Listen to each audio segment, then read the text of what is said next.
Traveler Small Commercial recently conducted a survey. It indicated that out of all of the small business owners that we had surveyed, 44% of them are currently operating without a business continuity plan in place. 56% of those small business owners are spending 10% of their time or less thinking about ways to mitigate their risk and mitigate potential losses. So what that's telling us is that these individuals, they're not prepared. They're not thinking through, in the event of a loss, whether it's a small loss or a catastrophic loss, they don't have the right tools and they don't have the right steps necessary to help them through a disaster or through any sort of natural catastrophic event. If you had the goose that laid the golden eggs, which were you insured, the goose or the eggs?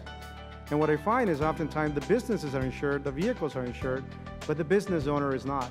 The part of continuity often gets neglected. Insurance becomes I need to comply with a contract or I need to comply with a law type of requirement, as opposed to, wait a minute, this is a safety net that I can use, that if there's a fire or if there's a loss, I will have the financial resources to be able to continue the business. So it's really looking at and realizing that accidents, lawsuits are a reality, and that action steps need to be taken before they happen to be able to be prepared when something does. They have a step-by-step process on how they're going to manage it, as opposed to being surprised by it. One thing we hear over and over when we talk to small business owners is, even when they win, they lose.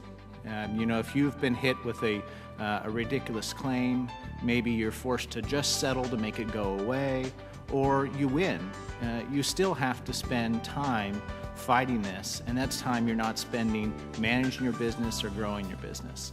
The issue that is really specific to California is a unique form of ADA lawsuit abuse. It took a very important law, which was to try to expand the opportunity of access to businesses and public places for people with disabilities, and it allows any private citizen to bring a lawsuit when they find a violation.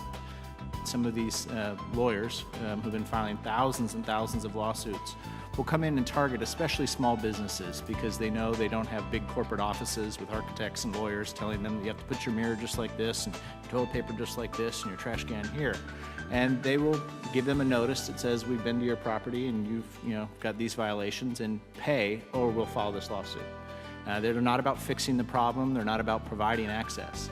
And we look to see a solution that would change the law, that gives business owners the opportunity to be notified if there's a violation and the chance to fix it, because the underlying importance here is to provide access, not to provide a payday for lawyers and lawsuits.